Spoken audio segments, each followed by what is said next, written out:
तो फाइनली अपने खेसारी लाल यादव जी और अपने पावर स्टार पवन सिंह का एक धमाकेदार पोस्टर, दो स्टारों का एक साथ पोस्टर आया है। अब भोजपुरी इंडस्ट्री में एक साथ दो फिल्मों का पोस्टर कितना बड़ी बात होती है आप सभी समझ ही सकते हो।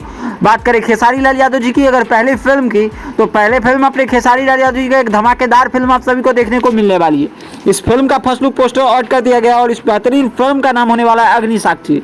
इस फिल्म को प्रोड्यूस करने वाले सुरेंद्र यादव और इस मूवी को डायरेक्ट करने वाले लाल बाबू पंडित जी, जो कि भोजपुरी में लगभग बहुत सारी फिल्मों को डायरेक्ट किया है। जैसे में फरिश्ता हो तो कई सारी फिल्मों हो, जैसे राजा जानी और फरिश्ता जैसे कई सारी फिल्मों को लाल बाबू पंडित जी ने डायरेक्ट किया है। इसके अलावा बात करें अपने ट्रेंडिंग और अपने पावर स्टार पवन सिंह के जुड़ी अगर अगली अपडेट की, तो फाइनली अपने पावर स्टार पवन सिंह का एक धमाकेदार गाना, जिस गाने का टाइटल रखा गया आप सभी को बता दूं कि धनिया के जी हाँ दोस्तों, दोनों स्टार का ये अगर बात करें खेसारी लाल यादव जी का, तो खेसारी लाल यादव जी का अग्नि परीक्षा का ट्रेलर आप सभी के बीच बहुत जल्द आने वाली है सुर म्यूजिक से। वहीं अगर बात करें अगर पावर स्टार पवन सिंह की, तो पावर स्टार पवन सिंह का एक धमाकेदार गाना, जिस गाने का टाइटल रखा गया धनिया के पनिया। वैसे इस गाने में अपने पावर स्टार पवन सिंह के साथ प्रिया रघुवंशी की शानदार जोड़ी देखने को मिलने वाली है और ये गाने आप सभी को खूब ज्यादा पसंद आने वाली है। तो खैर इस गाने से रिलेटेड और भी कुछ अपडेट आती है तो हम आप सभी को जरूर अपडेट करेंगे। बाकी हमारी वीडियो कैसी लगी आप अपना राय जरूर दीजिएगा।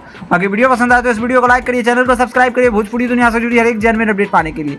इसके साथ मिलते हैं अपने पावर स्टार पवन सिंह और अपने ट्रेंडिंग स्टार के किसी अगले अपडेट के साथ। बाकी वीडियो देखने के लिए आप सबका बहुत बहुत धन्यवाद।